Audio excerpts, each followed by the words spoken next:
नमस्कार विद्यार्थी मित्रांनो. तर आज आपण इयत्ता 10वी मराठी विषय या विषयातला 9वा पाठ जो आहे पद्यपाठ आहे. आश्वासक चित्र निर्जा नावाच्या कवयित्रीचं हा पद्यपाठ आपण अभ्यासणार आहोत. तर आश्वासक चित्र हे नाव कवी निर्जा यांनी या कवितेला का दिलेलं आहे याचा आपल्याला थोडासा अभ्यास करणं गरजेचं आहे. म्हणजे पहिल्यांदा पाठाला असणारा जो शीर्षक असतो, जे नाव असतं, तो गद्यपाठ असो किंवा पद्यपाठ असो, तर त्या पाठाला असणारं जे नाव असतं ते नाव म्हणजे काय असतं, तर त्या पूर्ण पाठाचा काय असतो, केंद्रबिंदू असतो, पूर्ण सारांश असतो बा. तर आश्वासक चित्र म्हणजे वास्तवात भविष्यामध्ये असं चित्र निर्माण होऊ शकेल. आश्वासक म्हणजे आपल्याला भविष्यात असं चित्र पाहायला मिळेल, अशा पद्धतीचं वातावरण या कवितेमध्ये आपल्याला कवी निर्जा यांनी दाखवून दिलेलं आहे. तर आपल्याला आत्ताचा जो काळ आहे त्या काळामध्ये जे स्त्री पुरुष ज्या पद्धतीनं राहतात त्याच्यापेक्षा वेगळ्या पद्धतीनं आपल्याला स्त्री आणि पुरुष पाहायला मिळतील. म्हणजे अशा अपेक्षा, अशी भावना, असे विचार या ठिकाणी कवयित्रीने या कवितेमधून व्यक्त केलेले आहेत. म्हणून त्यांनी आपल्या कवितेला नाव दिले आश्वासक चित्र. तर ही जी कविता आहे ही कविता निरर्थकाचे पक्षी या कविता संग्रहामधून घेतलेली ही कविता आहे त्यांची बा. आश्वासक चित्र नावाची जी कविता आहे ही कवी निर्जा यांनी कोणत्या कविता संग्रहातून घेतली? निरर्थकाचे पक्षी. म्हणजे तुम्हाला परीक्षेत असा प्रश्न येऊ शकतो की आश्वासक चित्र नावाची कविता ही कोणत्या कविता संग्रहामधून घेतलेली आहे? तर निरर्थकाचे पक्षी नावाच्या कविता संग्रहामधून घेतलेली आहे. तर आपण प्रथमतः या ठिकाणी कवी निर्जा यांचा परिचय पाहूया. म्हणजे आपल्याला ती कवयित्री कोणत्या पद्धतीच्या आहेत, त्यांनी कोणत्या कोणत्या कविता लिहिल्या किंवा त्यांना कोणते कोणते पुरस्कार मिळाले, तर हे आपल्याला पाहायला मिळतं. म्हणजे कवयित्री किंवा लेखक किंवा कवी किती श्रेष्ठ दर्जाचे आहेत हे आपल्याला पाहायला मिळतं. आणि शिवाय त्यानंतर आपण काय पाहणार आहोत, तर या कवितेमध्ये कवींनी कोणता विचार मांडलेला आहे ते पण आपण पाहणार आहोत. तर प्रथमतः आपण काय करूया, आश्वासक चित्र नावाच्या कवितेची जी कवयित्री आहे निर्जा यांचा परिचय आपण पाहूया. तर त्यांचा जन्म 1960 झालेला आहे. निर्जा या कवयित्रीचा जन्म कधी झाला आहे? 1960 झालेला आहे. तर त्या कोणत्या पद्धतीच्या कवयित्री आहेत बघूया आपण. तर स्त्रीवादी कवयित्री, कथालेखिका, त्यांचे निरन्वय, वेना, स्त्री गणेशा, निरर्थकाचे पक्षी हे कविता संग्रह प्रसिद्ध आहेत. बघा, म्हणजे थोडक्यात स्त्रीवादी कवयित्री आहेत ते आणि त्यांनी अनेक कथा लिहिलेले आहेत बघा. तर त्यांचे निरन्वय, वेना, स्त्री गणेशा आणि निरर्थकाचे पक्षी हे कविता संग्रह प्रसिद्ध आहेत. तर आश्वासक चित्र नावाची जी कविता आहे ती निरर्थकाचे पक्षी या कविता संग्रहामधून घेतलेली कविता आहे.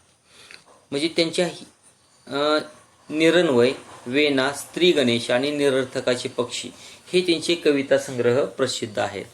अजून काय त्यांनी लिहिले बघा. जे दर्पणी बिंबले, ओल हरवलेली माती हे कथासंग्रह त्यांनी लिहिलेले आहेत. म्हणजे थोडक्यात त्यांचे 2 कथासंग्रह लिहिले आहेत पहा त्यांनी. कथा लिहिलेले, 2 कथासंग्रह लिहिलेले. त्यानंतर त्यांना मिळालेले पुरस्कार कोणते बघा. महाराष्ट्र शासनाचा कवी केशवसूत, इंदिरा संत तसेच बहिरू रतन दमानी इत्यादी पुरस्कारांनी त्या सन्मानित आहेत. म्हणजे महाराष्ट्र शासनानं त्यांना 3 पुरस्कार दिलेले आहेत. कोणते कोणते 3 पुरस्कार? कवी केशवसूत नावाचा पुरस्कार, संत इंदिरा संत नावाचा पुरस्कार आणि बहिरू रतन दमानी नावाचा पुरस्कार. हे 3 पुरस्कार महाराष्ट्र शासनाने त्यांना दिलेले आहेत. मग थोडक्यात आपल्याला निर्जा ह्या ज्या कवयित्री आहेत ह्या किती मोठ्या कवयित्री आहेत, किती श्रेष्ठ कवयित्री आहेत ते आपल्याला पाहायला मिळालेलं आहे. तर पाहूया आश्वासक चित्र नावाच्या कवितेमध्ये कवींनी कोणत्या गोष्टीची माहिती दिलेली ती आपण पाहूया. आता प्रस्तुत कवितेत स्त्री पुरुष समानतेचे एक आश्वासक चित्र कवयित्रीने रेखाटले आहे आणि ते चित्र प्रत्यक्षात साकार होईल असा विश्वास व्यक्त केला आहे. कवितेतून व्यक्त झालेला विचार सर्वकालिक आहे. स्त्री पुरुष समानतेचे मूल्य रुजवणारी ही चिंतनशील कविता आहे. कवयित्रीने प्रस्तुत कवितेत चित्रित केलेले स्त्री पुरुष समानतेचे मूल्य सर्व विद्यार्थ्यांमध्ये संक्रमित व्हावे व रुजावे या उद्देशाने पाठ्यपुस्तकात या कवितेचा समावेश केला आहे. तर सगळ्यात महत्त्वाचं आहे बघा, आश्वासक चित्र नावाच्या कवितेमध्ये नीरजा या कवींनी कशाचं महत्त्व सांगितले, तर स्त्री पुरुष समानतेचं महत्त्व सांगितलेलं आहे. म्हणजे स्त्री आणि पुरुष हे एकच आहेत, वेगळे नाहीत. किंवा स्त्रियांना श्रेष्ठ दर्जा आणि पुरुषांना कनिष्ठ दर्जा किंवा पुरुषांना श्रेष्ठ आणि स्त्रियांना कनिष्ठ असे म्हणायची गरज नाही. स्त्री पुरुष समानता जे आपल्याकडे जी आपल्या देशामध्ये जी मूल्य आहेत, 10 मूल्य आहेत बघा. स्त्री पुरुष समानता हे एक मूल्य आहे त्यातलं. तर हे स्त्री आणि पुरुष समानतेचं चित्र आपल्या देशामध्ये या विश्वामध्ये आपल्याला सगळीकडे पाहायला मिळावं असं एक आश्वासक चित्र या कवितेत कवयित्रीनं रेखाटलेलं आहे आणि ते चित्र प्रत्यक्षात साकार होईल असा विश्वास त्यांनी या कवितेतून व्यक्त केलेला आहे. म्हणजे थोडक्यात या कवितेतून व्यक्त झालेला जो विचार आहे तो सर्वकालिक आहे. म्हणजे थोडक्यात स्त्री आणि पुरुषांमध्ये समानतेची मूल्य रुजवणारी ही चिंतनशील कविता आहे. म्हणजे आपल्या देशामध्ये स्त्रियांना जे कनिष्ठ वागणूक दिली जाते ही वागणूक देता कामा नये अशा पद्धतीचा विचार, पुरुषांनी अहंकारी राहू नये अशा पद्धतीचा विचार या कवितेतून रुजवण्याचा प्रयत्न केलेला आपल्याला कवयित्रीने पाहायला मिळतो. म्हणून या कवितेला त्यांनी नाव दिले आश्वासक चित्र.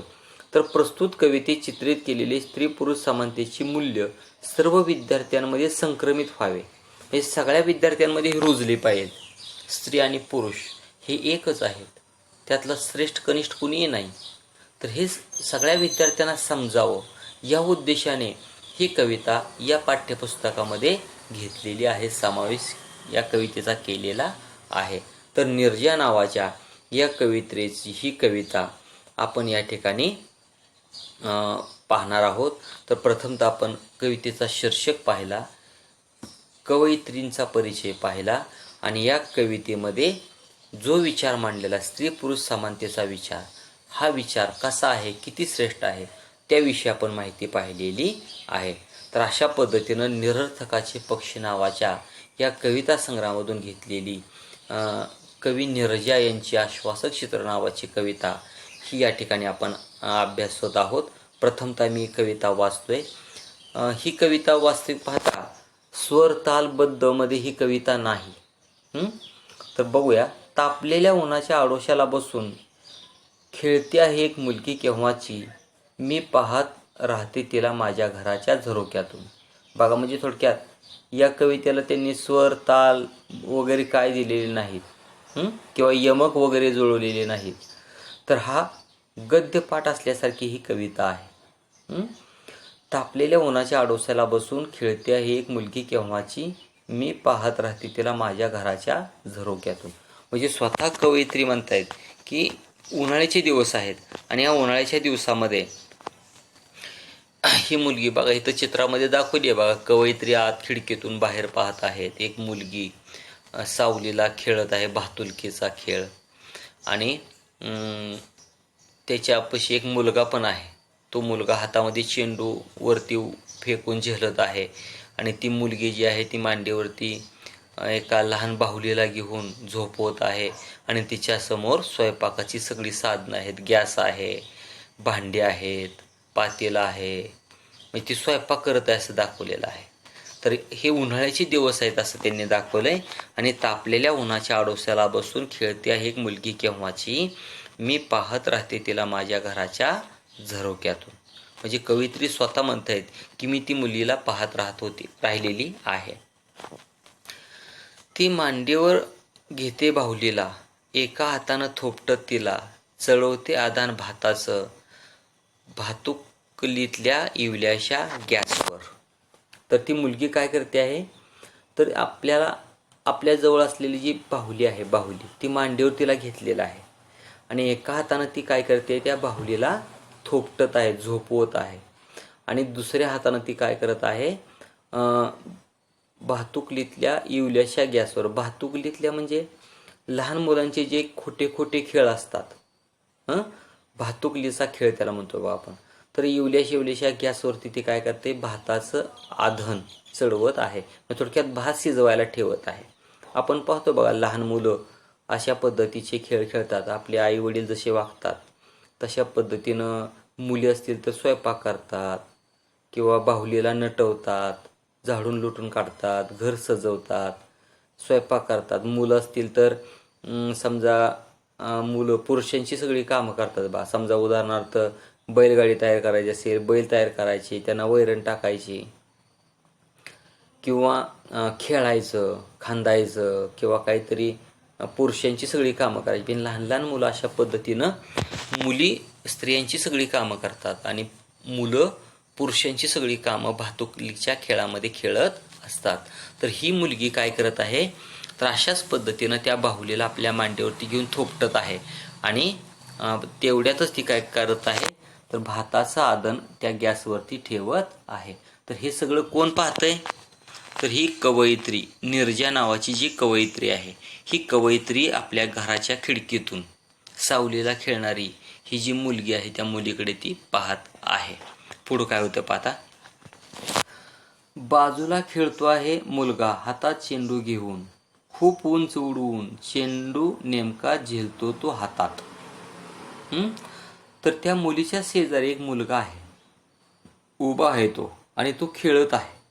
त्याच्या हातामध्ये एक चेंडू आहे आणि तो चेंडू काय करतोय, आकाशामध्ये उंच टाकतोय, फेकतोय आकाशामध्ये आणि नेमका झेलतोय.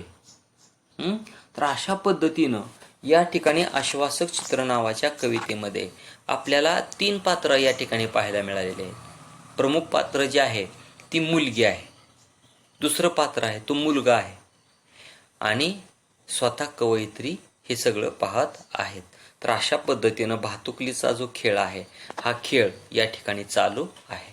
तर आपण नंतरच्या तासाला ही मुलगी किंवा हा मुलगा जो खेळ खेळतात त्या खेळाचं परिवर्तन पुढं आश्वासक चित्रामध्ये कसं होईल, भविष्यामध्ये हे घडेल का, हे कवयित्रीची अपेक्षा आपण पूर्ण होते का, हे आपण नंतरच्या तासाला पाहणार आहोत. तोपर्यंत आपण या ठिकाणी थांबूया. धन्यवाद.